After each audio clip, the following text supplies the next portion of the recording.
Hey everybody, back at you for New Year's Day 2018, January 1st.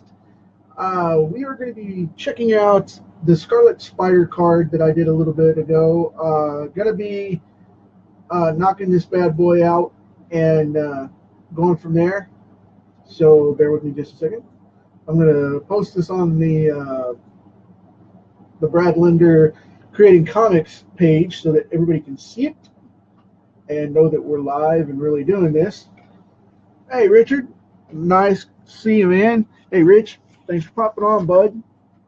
Hey, I'm going to be knocking this out pretty quick because I want to get on to some page work that I'm doing and not wanting to miss you guys for the daily, but got to get this thing going because I've got some pages due and they're due by the 4th, so I'm kind of screaming through them.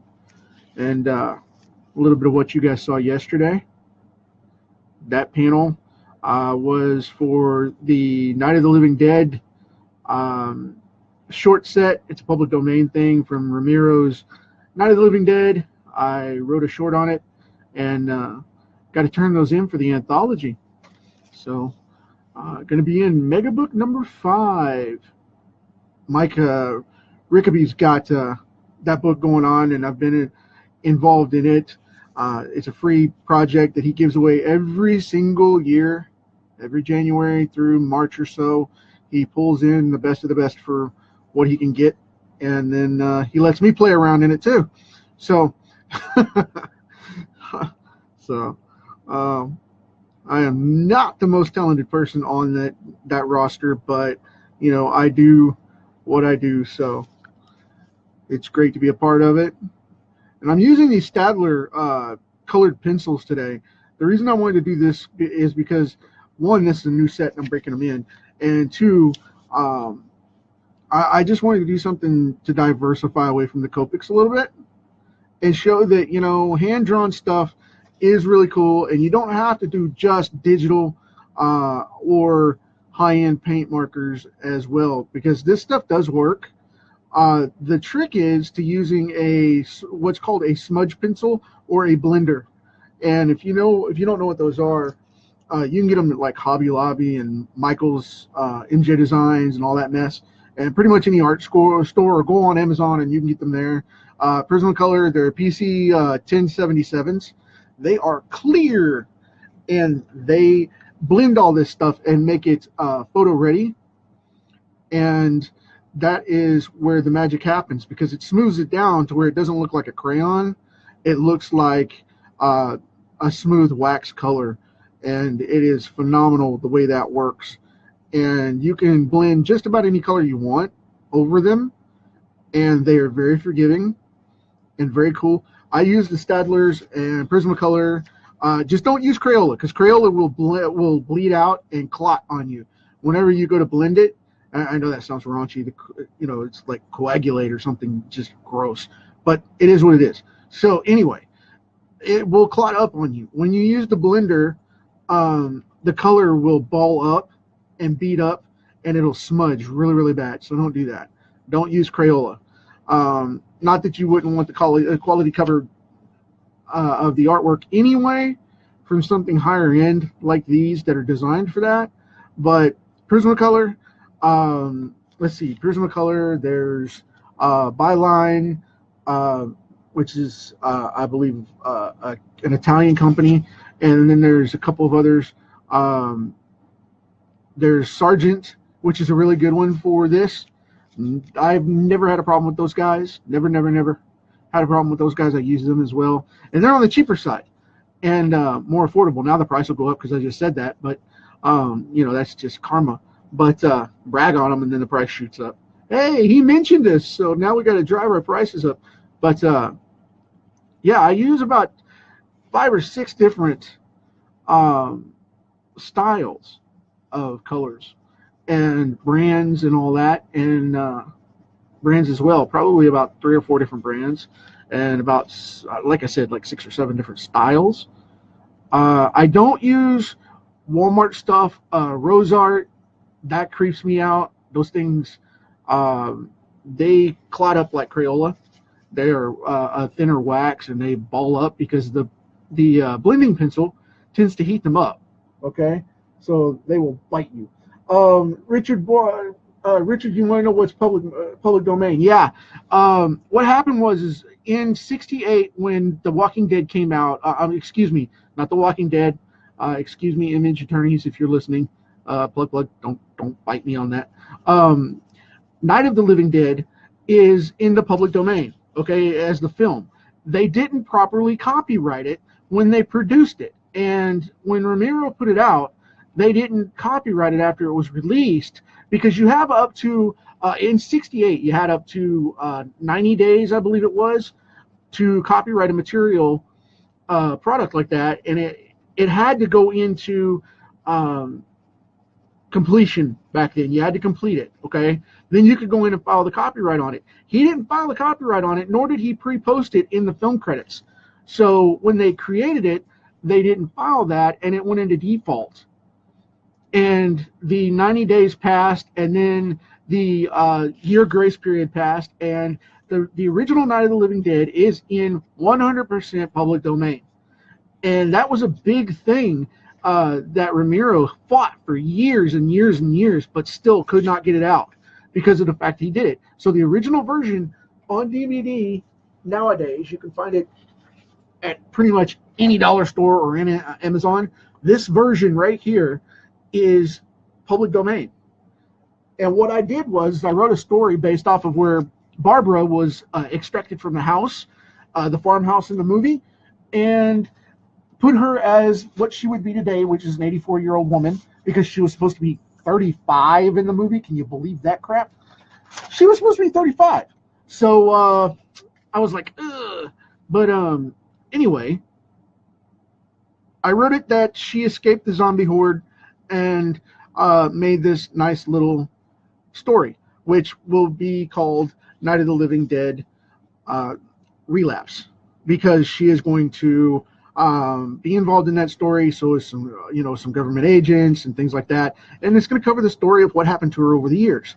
So you're gonna have to check out the book to see that. The first 12 pages or so, I'm hoping we'll make Megabook 5, and if not, I'm going to be doing the run of it online anyway, so it doesn't matter. But I'm hoping to get this done by the 4th and get it over there and get it turned in. But if not, the book is ongoing, and it will be out shortly as soon as I finish the other part of it, because the first 12 pages are going into Megabook. But anyway, long and short of it, yes, it is public domain, and you can use it. You can do a little research on it and find out that it's been done 1,000 times over as comic books and retold and whatnot. It's just one of those things. It's out there, but yeah, it is totally 100% public domain, and it was a faux pas because of the fact that they didn't copyright it properly. So they didn't copyright and trademark the film. And when you look at the film, if you actually check it out, you can go online on Amazon. They put that and on where do they show it? You can find places on YouTube and places like that where it's been uploaded because it's public domain. You can check out the original film, and it has no copyright right in the intro. It's weird stuff, man. But I went through a lot of work to make sure that it was legit and that it could be done, and even worked on a little bit of a graphic novel that never went anywhere. The publisher flopped out, so I didn't get to finish that. But I was like, you know what? I'm going to keep this on for years on end. I'm going to keep it on, and I'm going to do this book at some point. And I decided, Mike came up and said, hey, Brad, we're doing something. We need something with your work in it. And I was like, okay, cool. I can do that treatment. Hey, and turned a concept into from a 12-page setup to a full 160-page plus following of a story arc that I'm going to be doing with it. So, it is what it is. But if you like zombies and you want to do Night of the Living Dead and you want to do your telling of it, and you want to do the original adaptation and, tell your version of it, it is in public domain, and it is what it is. So To each their own. And I mean, this one's mine. If you do, you know, my legal team will have a problem with that because I am making a book out of it if you use my version. But because it's a continuation as a created original process. But you know, anyway. But yeah, it's out there. It's definitely out there. Use it, use it, use it. Now I know this is going off really quick here, but I'm trying to look over at the board. Yeah, man. Hey, Johnny, thanks for making it on, man. Yeah, I've been doing it. Don't mark the couch. Yeah, it's one of those things where I just want to do something different with the contrast of, you know, pencils instead of the, you know, the markers every single time because I didn't want it to get boring. And I like to show these color textures. Like I said, it's one of those things where I like to see what's going on and try different styles and stuff to show people, because they ask me all the time, you know, I get asked about that, and it's just like, hey man, I see you use this in this book or this in this book, and how do you do that now? Okay, cool, we'll go through it. But I love using these pencils because I get challenged with it all the time that you can't hand draw, you know, you can't handle the color of this, that, and the other, or, you know, whatever, with, you know, markers and paints and pencils and all that. And I love throwing down on that, man. You challenge me with something like that, that's fine. Your stuff may come out a little bit more polished than mine because you may go digital, but I guarantee you at the end of the day, the work's still going to stand on its own and it's still going to do what it needs to do. And the reason for that is because I know the hand techniques to get this done that you may or may not know color-wise. You know, you may be able to do it with a monitor on a computer, which I can digital color just as well as anybody else, and I know for a fact I can. I've worked very hard at that. You know, if you throw down and say, hey man, you know, pencils suck, well, guess what? I'm going to show you that they don't, because that, you know, prior to that, that's exactly what they were used, you know, using, and they used with those paint markers. And I used to love to watch them, the older guys brush ink on, you know, and colors and whatnot. And see, this is already just two shades right here and two phases. And by the way, just in case, because somebody asked me, this is the 48-pack Stadlers, and I don't get, you know, free plug to them. I don't get anything back for that. It's just they're what I like. They're the particular brand that I like to use. But yeah, I just have a big thing about that. It's just like, really, you're going to test me on this? But whatever, you know. And I mean, I'm not a jerk about it or anything. I think it's fun because people go, well, you know, this is right or wrong, and this is right or wrong, and this is right or wrong, and it's just, really, you're an artist. Use whatever tool works for the concept at the time, man. It doesn't make it right or wrong. I hear digital over, you know, over hand drawn and blah blah blah, and the thing is it's all hand drawn. You still have to draw it with a pencil, or at least with the digital pen. Either way, man. So don't get bent about it. Use it as a technique and make it an original feel for what you're doing, and go from there. Because people get bent about this stuff all the time, and it's just like, it's just comics. It really isn't that serious. It's just comics. But you never know. People get strange like that. I prefer to use whatever works in the comic to give it the look that I want it to have. You know what I mean? That's what I like to do, and like I'm doing with this here. Because you'll see me smooth this out as I get in here and get into these shadows and stuff. And I haven't grayed this down or anything like that. I'm just smoothing in the darker red right now to put in the pop that I'm going to need in a bit for the grays and whatever. And you can see them starting to come to life, and that's cool. That works. That's what we want. We want to build that up. But I do a couple of books like this for Firestorm now. Lone Rider is colored this way, which is a steampunk sci-fi western, which is kind of ironic within itself. It's set in the future, but yet it's a western pilgrimage type of planet. And the ore that comes out of that that particular planet fuels another character's time-traveling armor from the future as well. So, go figure. It's a specific ore that gives them unlimited energy and doesn't wear out, and that's where that adventure starts. Very cool stuff. I'm very proud of it. I've shown a couple pieces on here, actually, which is always fun. Love doing that.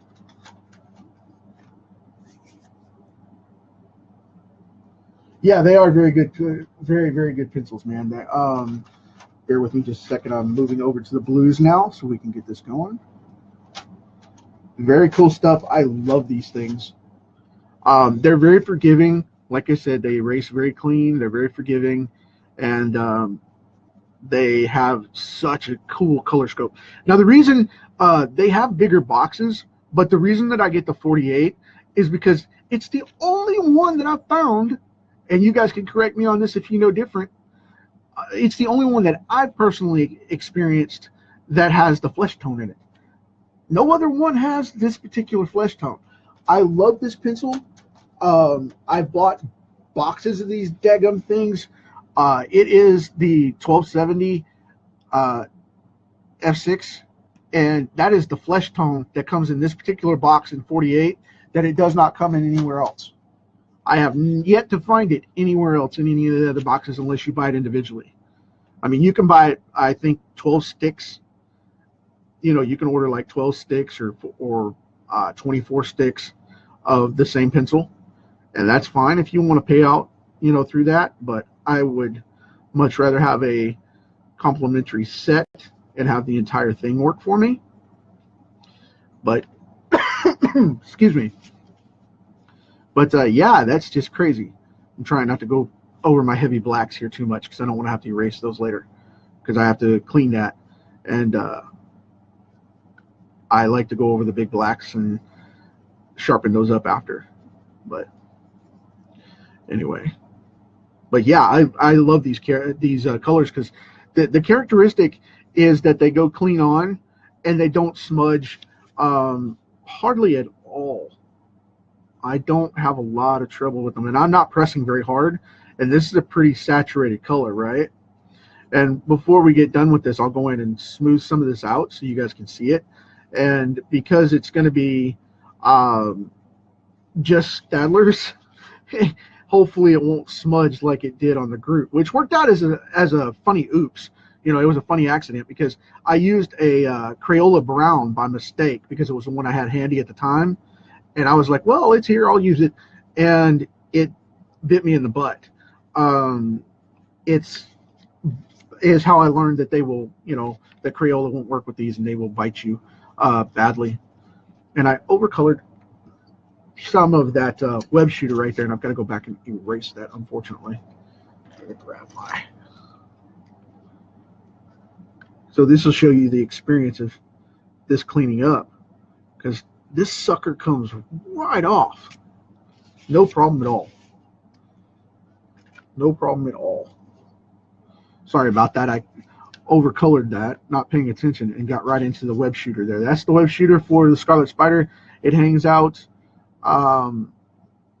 outside the costume.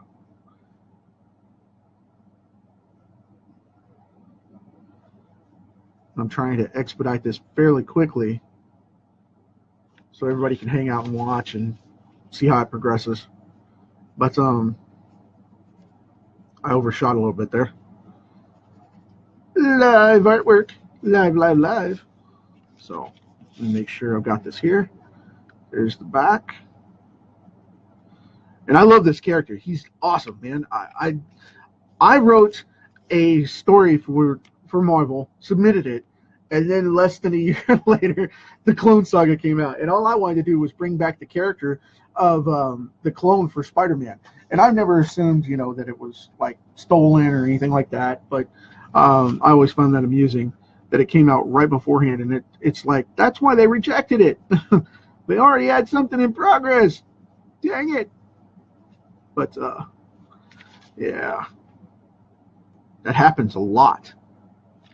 they cross over. But now they don't even accept submissions. I mean, this is what, 15 years ago when that setup came back. And if you check out Charged Graphite on if you check out my profile for Charged Graphite over on DeviantArt, you can go into the old stuff and you can see the original Spider-Man setup, the suit that I sent, where I wanted the clone to come out as an alternative Spider-Man running amok. And it was just phenomenal the way it came out. And then it looked like Dan Jurgens' version just a little bit, which I hadn't seen prior. And it was fun because I was like, hey, man. But, I know a bunch of those guys, and it's just, yeah, come on. Not saying anybody stole anything or anything, accusations or anything like that. Crap happens, and when it's out in the universe, man, stuff happens like that sometimes. It just comes out. So, but I don't get bent about, unless somebody comes across with something like really, really secretive stuff that I've been holding back, and they get bent about it. But nah, man, there's only so many ideas in the world, and stuff happens sometimes, and it's just coincidence. But anyway, I'm not pulling an Al Gore type of thing where, I'm saying I created the internet. I'm just saying that I put in a submission that killed Aunt May and brought back a clone, and I brought back the Jackal, and then within a year or so, the actual book came out, and the Clone Saga ran for 3 years. I think my story would have been a lot better because it was shorter, but I'm biased because it was my stuff. But like I said, they already had something in the works is the problem. So, but some people maybe get bent about that, and I'm just like, no, don't do that, because that's not what I'm saying. Don't do that. Marvel is a big, massive machine. They know what they're doing, whether you like it or not, with the modern stuff, which I don't resonate with very much. But I don't criticize anybody, or try not to anyway. I will criticize you if you say you're a comic artist and you're not drawing, though. I will come at you about that all the time. Don't say you're an indie artist and you're not creating. Don't say you're an indie writer and not be writing. You know what I mean? Kick it into gear and get some stuff out there. Otherwise, you're not doing it. You're a hobbyist at that point. And I know that's hard to say and harsh, but it is what it is. So, because I am a professional comic book artist and I'm doing stuff all the time. Have I put anything out this last year? I put out 2 books. And the reason I put out 2 books is because everybody knows that I'm building behind the scenes and that I'm building up comics. Been doing a lot of titles, man. 7 titles currently. It's crazy. For 2017, I knocked out 7 different titles. And you guys are going to get to reap the rewards of that later in the year when they all hit the stands this year as a monthly title, which is very, very cool stuff because I had to take some time and build it up, I wanted it done right. I had some people on board, and my team is really solid, but there was a little bit of a team issue going on where people were coming on and using my stuff to springboard onto other things. And I was like, hey, man, I got to quit doing that because I'm putting money out the door and nobody's knocking out the work. And then I've had team members that come in and help me solid for a long time, and they're waiting to get, pay raises and stuff, and it just doesn't happen. And it's just like, hey, so, if you're out there doing that, quit it. Bottom line. So, don't jump on a book just to make leverage for what you think you're going to be able to work in the big 2, because there's thousands and thousands of artists out there in the world now. And if you don't know the right people and you're not in the right place at the right time, you're not going to get it anyway. So just create your own comic. And, Marvel's looking more into laying off people here recently anyway. So they've been talking about that for about 2-3 months now, laying people off and going more digital and getting rid of so many titles and condensing and consolidating for their new platforms. So, don't think you're going to get on there and draw Spider-Man. I'm not saying give up on your dream. I'm just saying get real about it and start knocking out books while you're waiting to get to that point. So, I'm holding out for Marvel. I can't just do an independent title. Phooey to that. And that's technical term, by the way. But anyway. Now I got this laid down so you can see the highlights up here. You can see that going on. I hope you guys can. And then there's some in there. And I got these buildings and stuff going on in the background. Now what I'm going to start doing here is I'm going to get into this webbing really quick.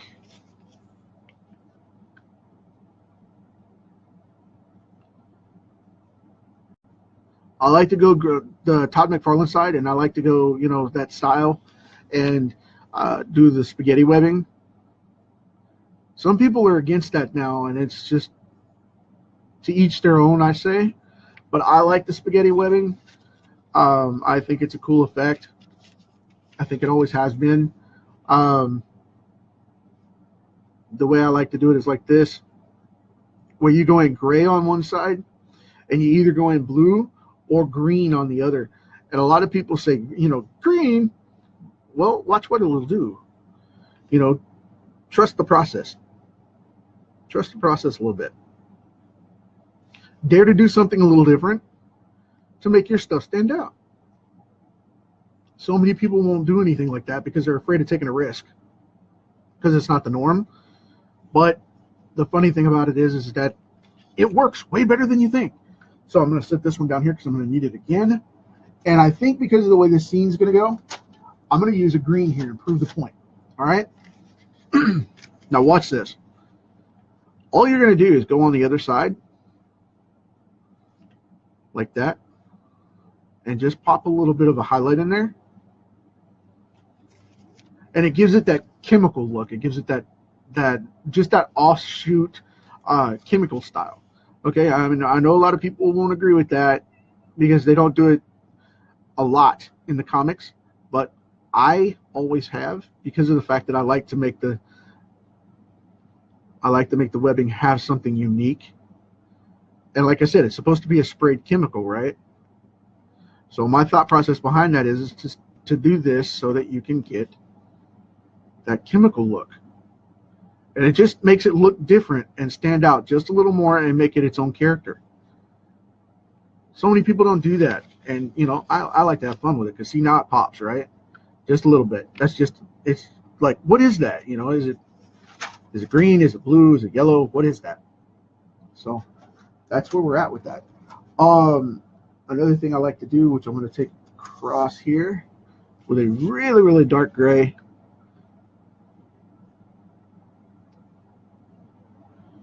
Just like to put in that little bit of a trace around the outside. It adds an edge to it and kind of bubbles it up, and it makes the lenses look like they're leaning up a little bit, like they're rounded. And that's the effect that it gives for me. I dig it.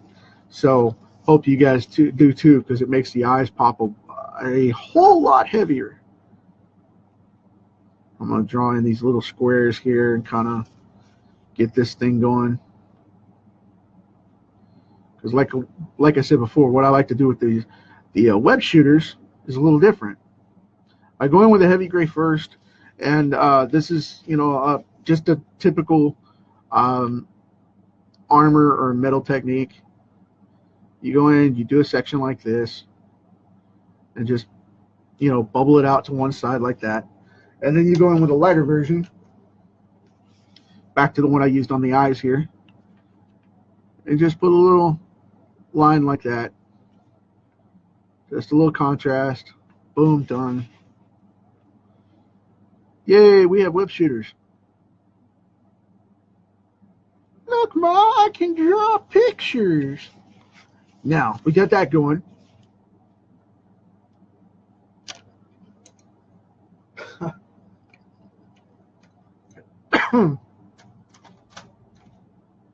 I noticed Johnny. Yeah, hey, Noel, thanks for showing up, man. Davey, thanks for popping on, buddy. I appreciate it, man.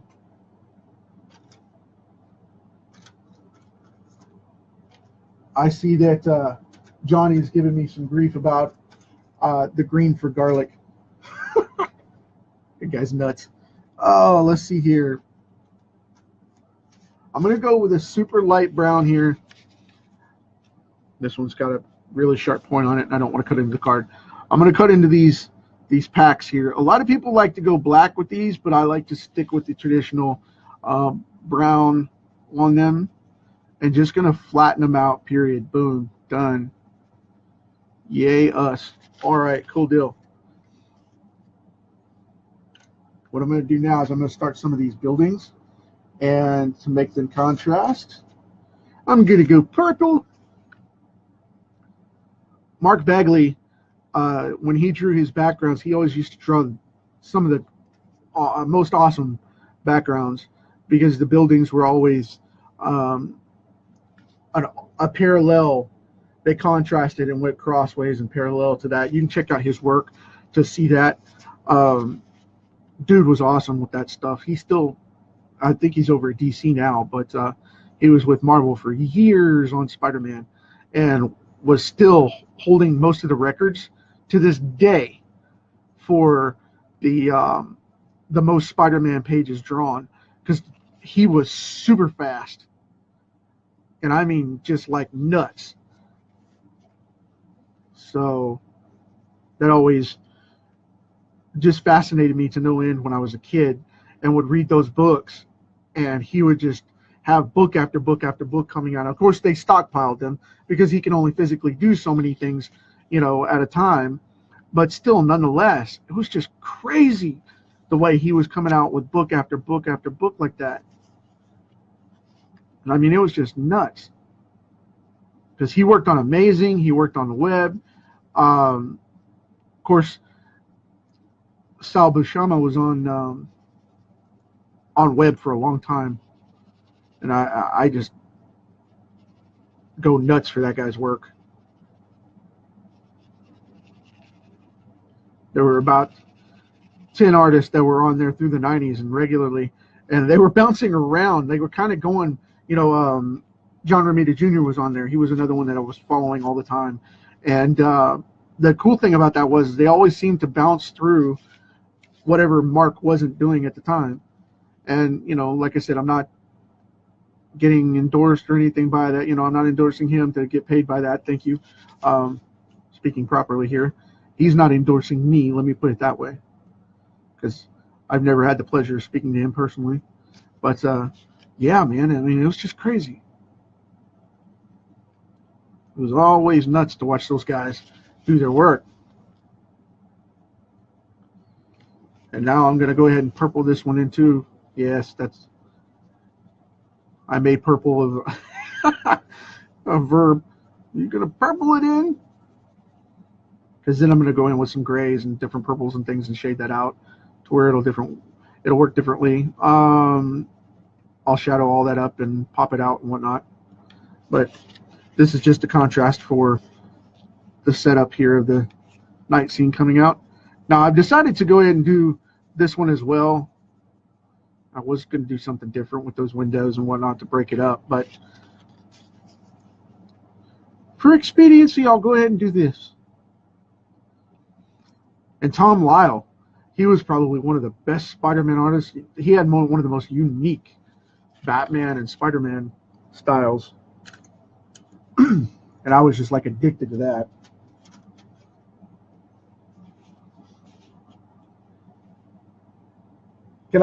Scott, can I draw a couch?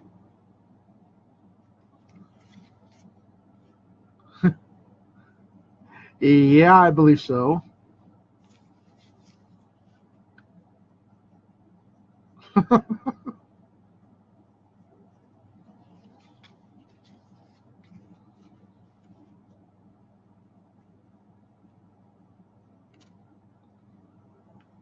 I'm not sure I get the reference though, man.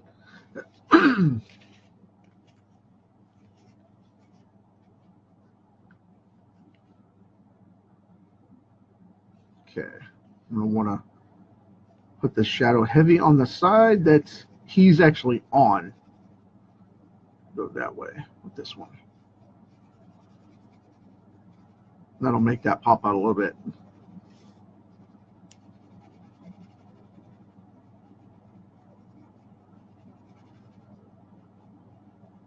Let's see here.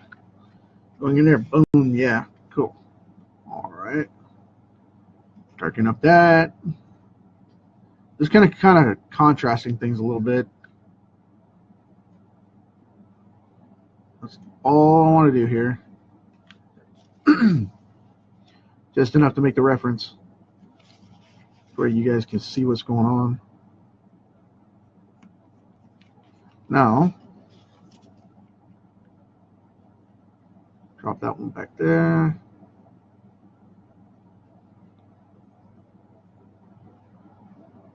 Color in those bricks a little bit. And get this ledge right here.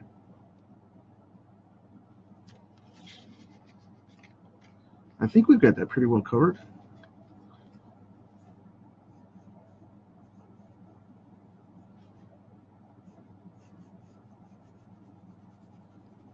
All right. Now, whenever I do this, to smooth this stuff out for like pages and things like that, I'm very cautious about it because the texture of the paper is quite different. I mean, there is definitely a substantial difference in this card versus the normal paper that I use for pages and stuff like that.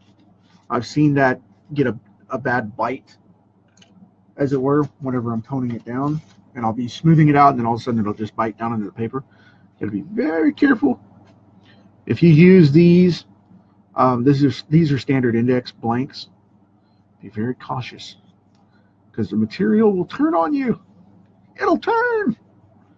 It'll go retro zombie real quick and just bust you bad. Oh, let's see here. I think instead of doing each window, what I'm going to do is I'm going to do a wave here. Just kind of shade this in with a light wave like this. Like that. Get that one going. Darken up that underside right there. Now, I think we've got this about ready to start doing some of the toning so I can show you this effect, because this is going to be really cool. One more thing I do want to add before I get into it, though. I have kind of a purplish brick maroon color. I mean, it's got a little more purple in it than I would want, but it'll work in this case. Okay. I use these colors a lot for Catman Evolution, for that title, and it's crazy stuff, man. I love to use these in the background to contrast the Copics that I use for the color of the character. Like that, just kind of shading it out a little bit and giving that under highlight right there. I want to keep that going, but I want to add this before I smooth this down because it's just not dark enough and I don't want to go black. I don't think I want to go that heavy with it. I want to keep it light. Because the cool thing is you can shadow with this black. You can use it very lightly and you can shadow with it and it will not flood out the color to where you'll ruin it unless you press really hard. Because you can control these very easily with how hard you press on the lead of the pencil. The more coverage you'll get. Okay. A little spot right in here on this thumb. Now I'll move down to this leg. Right there.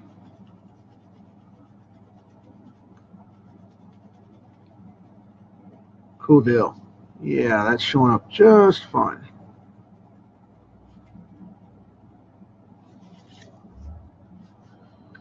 I haven't decided if I'm going to do that belt silver or not. I believe that it's sometimes yellow, sometimes this belt is yellow, sometimes this belt is silver. I'll probably go with the silver metallic color like I did for the web shooters.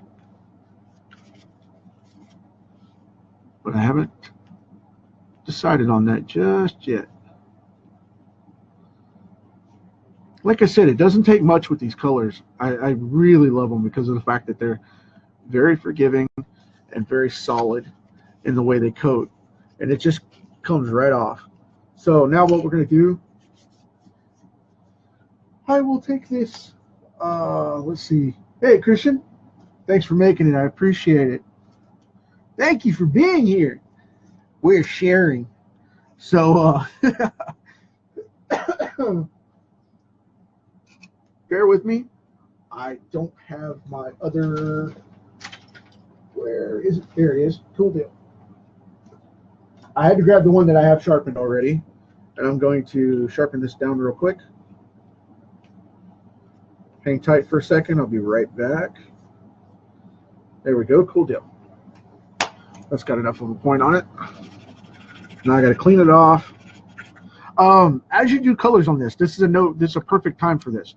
Check this out. You see these? You see that tip, right? That's the wax tip of the clear pencil that I told you about for the blender. I'm about to do the blending right now, but in between colors, be sure and use a scratch piece of paper like this and just polish this sucker off like that, because you'll see the little colored smudges coming off.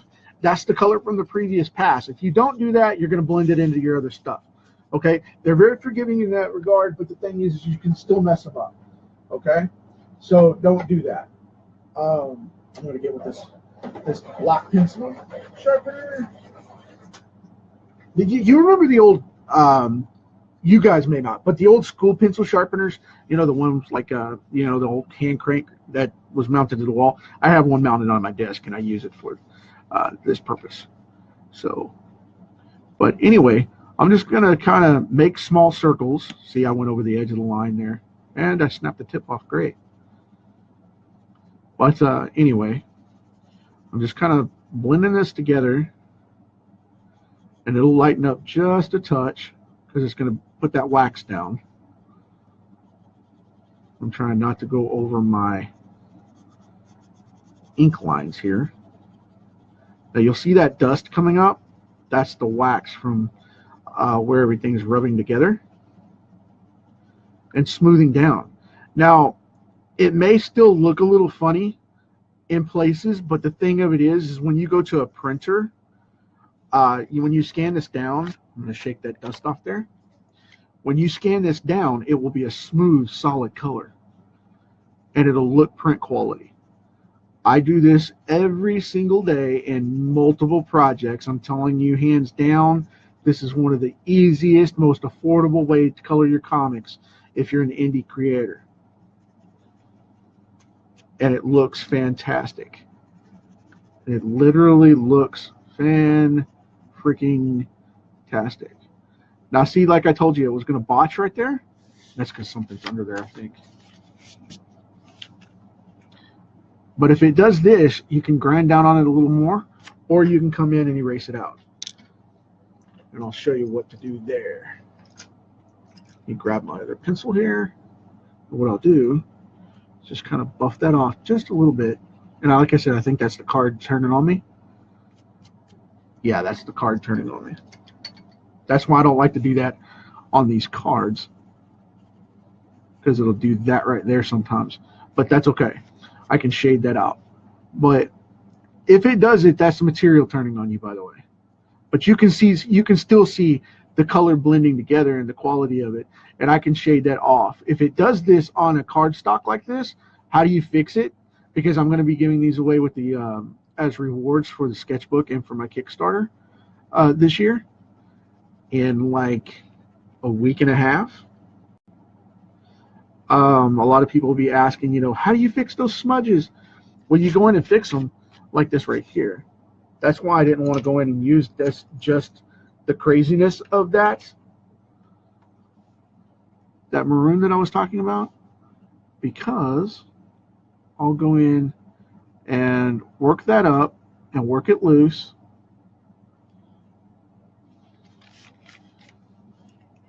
And then I'll black it out, because I'll work in the red that I need right there for a heavy shadow. And then I'll go back in and shade this piece too to make it match up. And then I'll fade that out and put in the black that I need over it so that it'll overlay. Now, like I said, this card's being a pain in the butt, but I still love this effect because on comic pages, which is a different type of material, it doesn't do that. So I don't give up on it, because people will be like, well, why don't you give up on it? You're screwing up the card. No. I'll go in and I'll put in a heavy black on that, and it won't even faze me, because the card's not as forgiving as the page is. You know what I mean? Yeah, there's a streak going right through here. I can see it in the card. But it happens. This is live art, you know? And that detail, for me, like I said, will work out, because I will go and use black for it and cover that up. If in doubt, black it out. Wally Wood. Gonna get some of this off of here. Make sure it's not caking because of my pencil.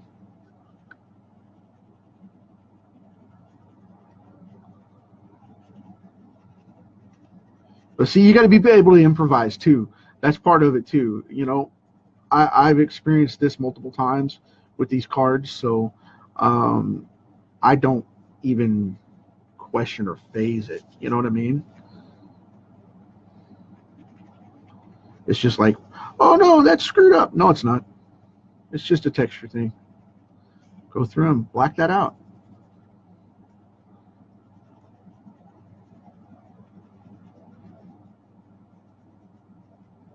Because it's still a great piece, and it still comes right off.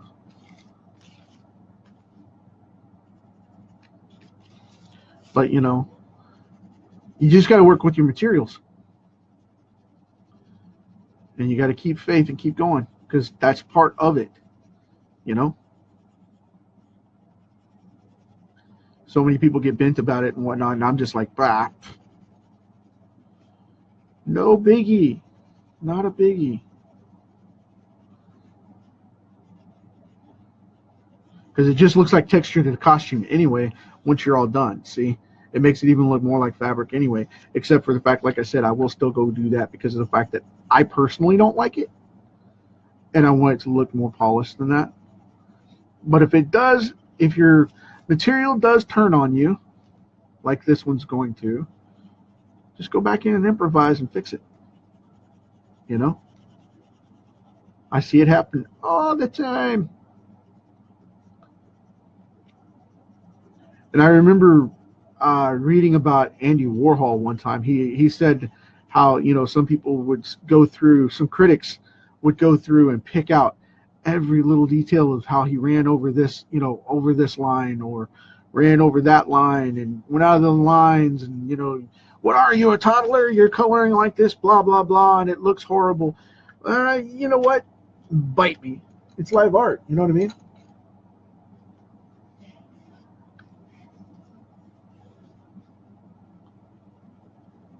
So,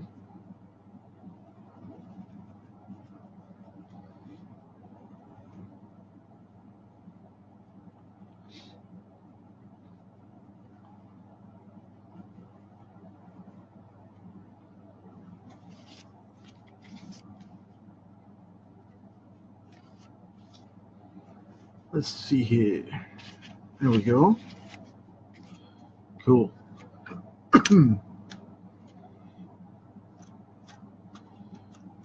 I think I'm going to go, I'll go gray with it. Go silver like I did with the other.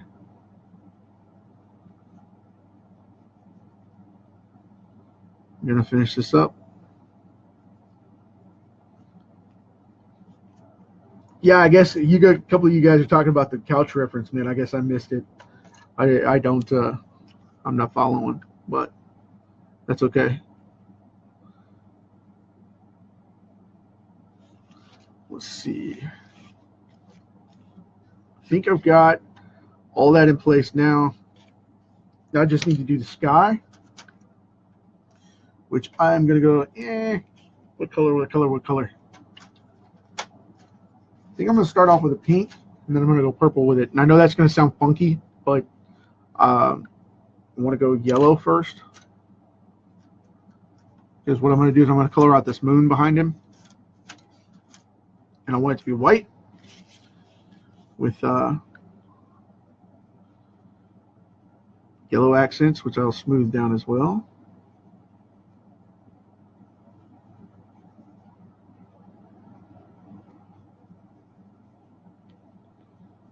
Cool deal.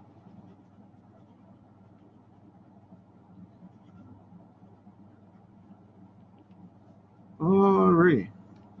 Just some yellow highlights in there. And now I'll go around here. Kind of put in this this moonlight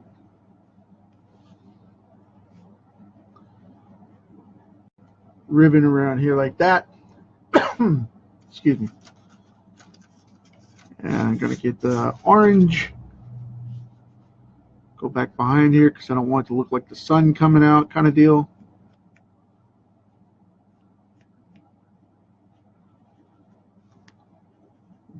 Want to mute that down to avoid that.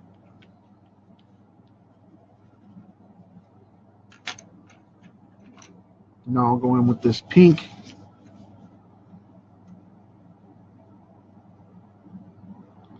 I know this is going to be weird looking at first, but the reason I'm going with the pink is so that I can skyline the purple in the background and not have to worry about the gradation.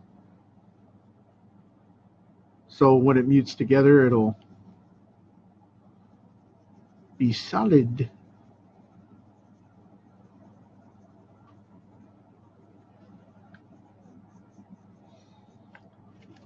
I remember in a lot of the old Batman books, they used to color this way.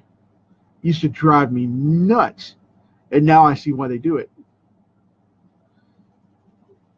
Because it makes those hues pop out when you start with the blues and whatnot. And do the transitions. Because now I'll start out with this one going this way.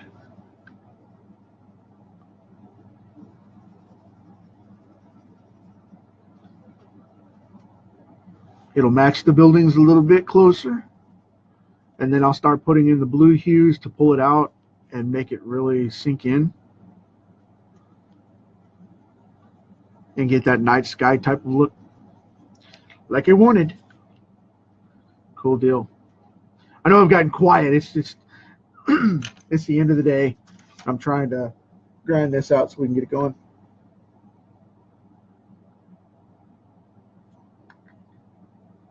Ah.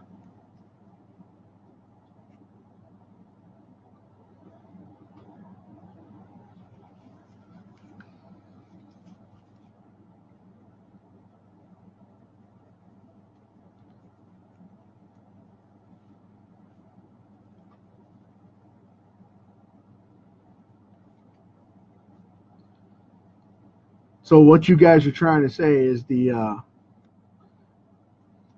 got a running joke with the crouch situation, or are you talking about specific parts of his anatomy? Which this is G-rated, and I would hate to have to ban anybody. That would suck. Because I've got young students, so please keep it G-rated, guys.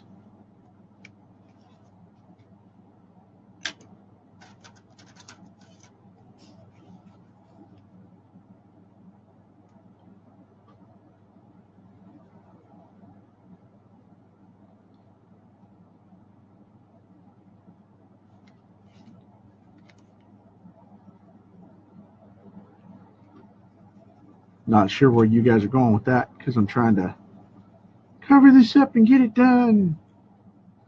Just keep it G-rated.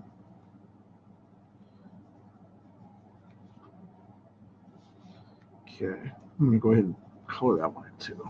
Why not?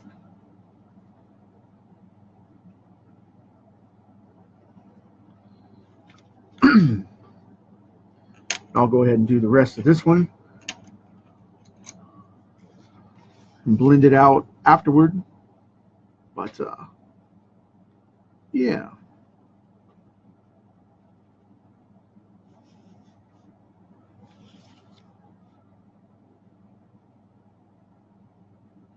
That'll work.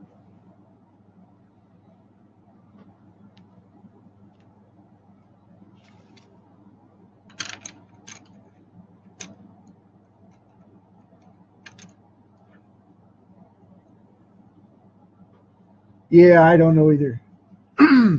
I don't know either. I think I'm assuming there's alcohol involved at this point due to New Year, and I'm trying to be, like I said, just keep it G-rated will be cool. But now I'm going to go in and add in the final part of this moon gaze business. I'm going to wash the whole thing out with some gray to mute it down for the night, like that.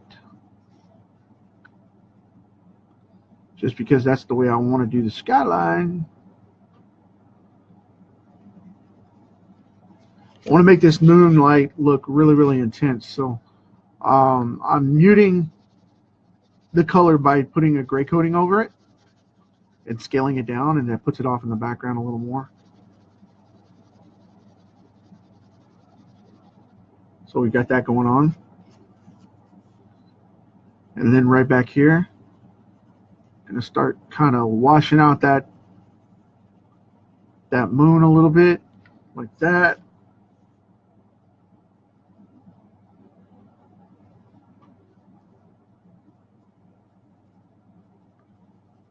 So we can get all that going on.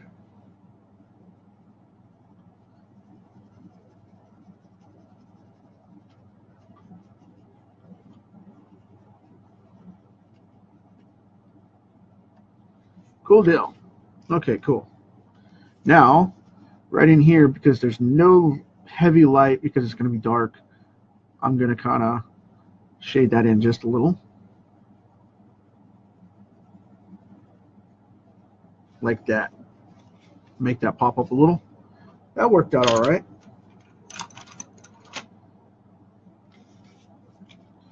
And then one more step back here in the background. Kind of mute everything out a little bit more with this heavy gray.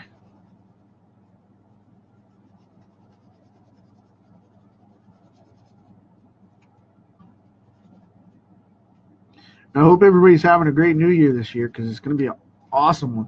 2018 is bringing a ton of stuff, man. Ton of stuff. Not just from me, but from everybody, I think. Especially in the comics world of business. I've heard this weekend, this previous weekend, that there's going to be a ton of stuff going on. Excuse me. Something like 80 books are coming out by the end of January from creators. Man, it's crazy stuff. Crazy, crazy stuff. I know I've got 4 books coming out, period. Between now and March, I've got 4 books coming out. Regular titles. Guaranteed. And then I've got other stuff coming out beyond that. But that's specifically what I've said's coming. Cabinet Evolution, Lone Rider. My webcomic is finally coming out. That took forever because I went through 3 inkers before I got that started and decided just to do it myself and get it done. That was crazy. Crazy stuff.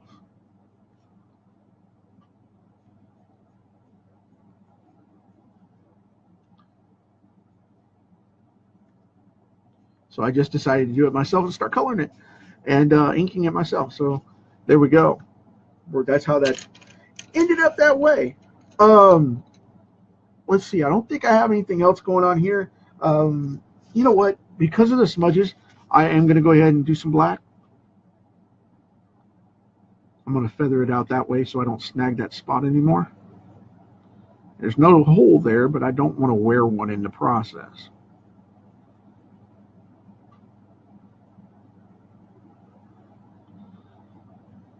Because it's worn a little thin there. It's not. There's no hole. I was like, I might have to take this one off the roster. That would suck.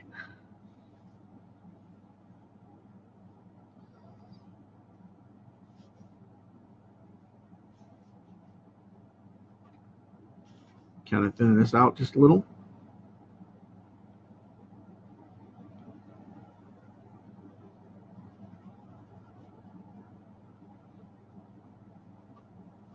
kind of making it a little richer in the old design here. Pulling up a little more of the shadow.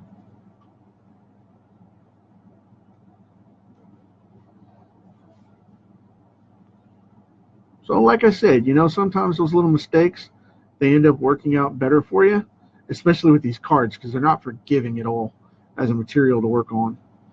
And I'm okay with that.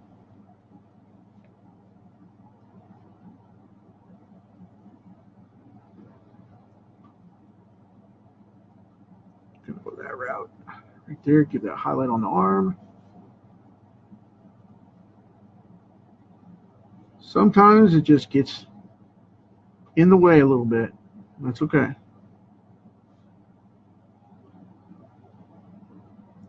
So we'll finish it up and just make it full on 3D. It's fine.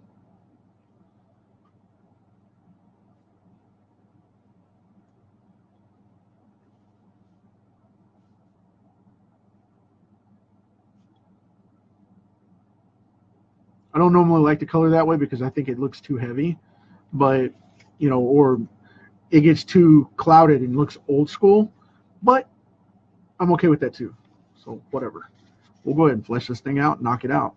Then we won't have to worry about the color problem.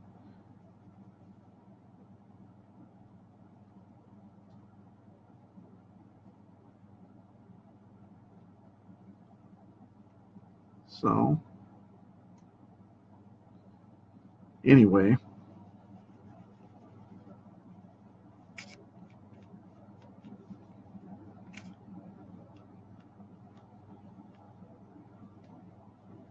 yeah, I really dig using these things because of the fact that, like I said, even though the material didn't work with this on this one, it's still got a color, you know, it's still got a colored look to it, and it's still solid. So I'm happy with it.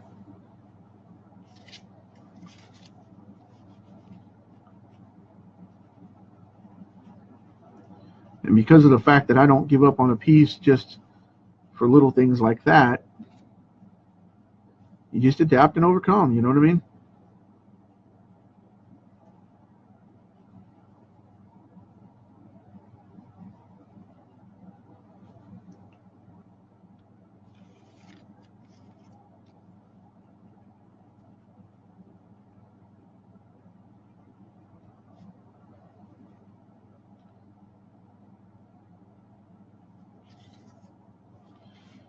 Okay, cool deal. That works. Now I'm going to go in here with the rest of it and get this fleshed out so we can call it a day.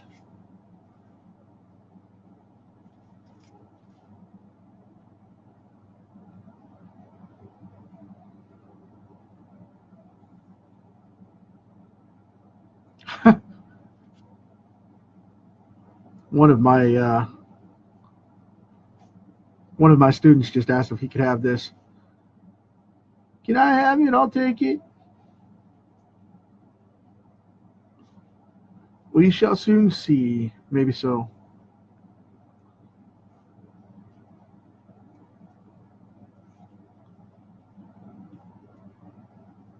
I'm just kind of mixing this in because I didn't expect to black this out, but you know, you can see the shadowing technique really easy. It's just basic, you know, highlights and lowlights and shadows. Nothing real heavy. Just taking those core dark shades and darkening them in even more. It happens.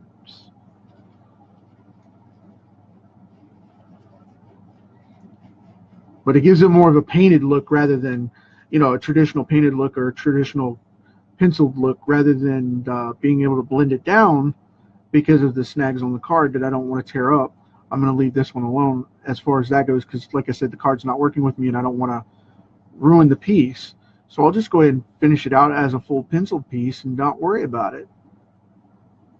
So whoever gets this one will get a great piece nonetheless, because this is freaking phenomenal, but I do say so myself.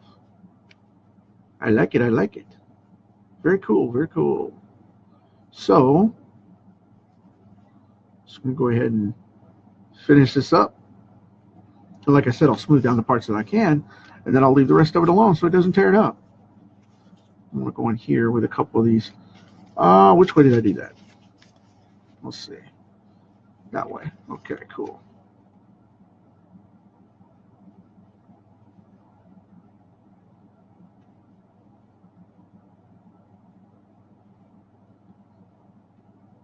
Kind of fill that in like that a little bit.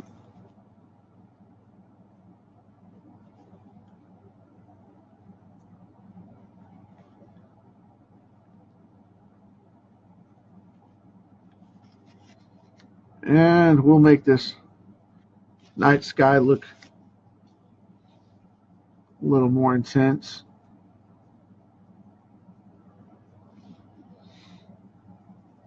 Now, the way I'm doing this is I'm filling it in as a parallel, because I went this direction with the original blue and purple, and now I'm pulling it in on the parallel to contrast.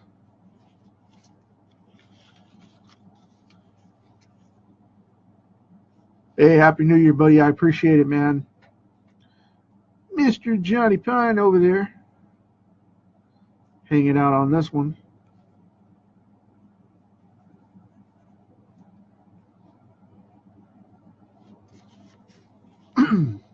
Okay, cool. I think we're going to call it quits there because I don't want to do any more toning to this one. Any more heavy toning anyway.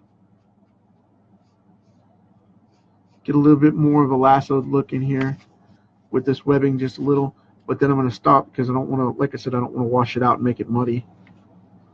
Now that I've gone the way of the colored pencil and leaving it alone because the blending effect didn't work on this material, which that's cool because that shows you how to adapt to it and overcome that problem if that's the case, which in this one it was. And because we shadowed this out, I want to go in here and put in just a little more. But you know, this happened with the Baby Groot situation as well. It was crazy. It bit into the card as well, and it came out looking like bark on his skin, so it was great. But like I said, I can go in with this one, color it up, leave it alone as colored pencil, no problem, and bypass it because of the material that I'm using, which is a standard 3x5 index card, which bites sometimes, but it is what it is. So anyway, I hope you guys dig the colored work nonetheless, because we still got it colored up, and it's still a great one. But we'll call this one chalked up to a learning curve and a fun piece and move on, because that's all it was about anyway, was you know, showing you guys a little more of what I do in the color and adapting and overcoming the issues of an artist, which is what we're supposed to do, folks. I still love this card. It's great.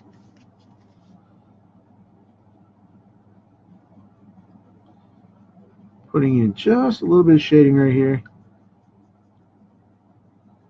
because now that I'm going this far with it, I just wanted to round it out where it really pops off.